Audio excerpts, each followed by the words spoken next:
Starting on the 2007 rear disc brake caliper got ruined in a rear end crash.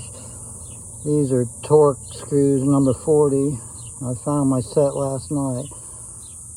I'm going to just document everything I'm doing on this brake job, 2007 Ford Fusion. I had to clean around there, had some rust and stuff. Took those two Torc screws out, smacked it with a hammer. But that's how bad that rotor got ruined by that rear end crash. There's the old pad wore out. Look how thick the new one is. You can see it's even down below there, so it wore out pretty good.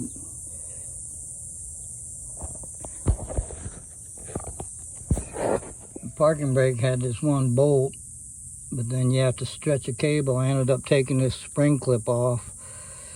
Then I could get this mounted because it's under tension. Then I had to pull this lever that way and then put the spring clip back on. So getting closer, working on the brake line next. I got the brakes on. These little clips were hard to figure out, but I finally got it. Dragging just about right. Hooked the emergency brake back up. I put new copper washers on the flex rubber brake hose. I'm getting ready to bleed it as soon as I get some help. So I'm just about done.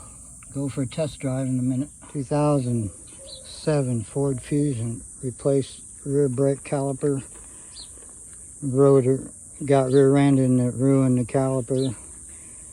And the tire hung up and blew up and ruined the rim. So we had to buy a new rim and a new tire and fix the brakes. It's done now. Going for a test drive.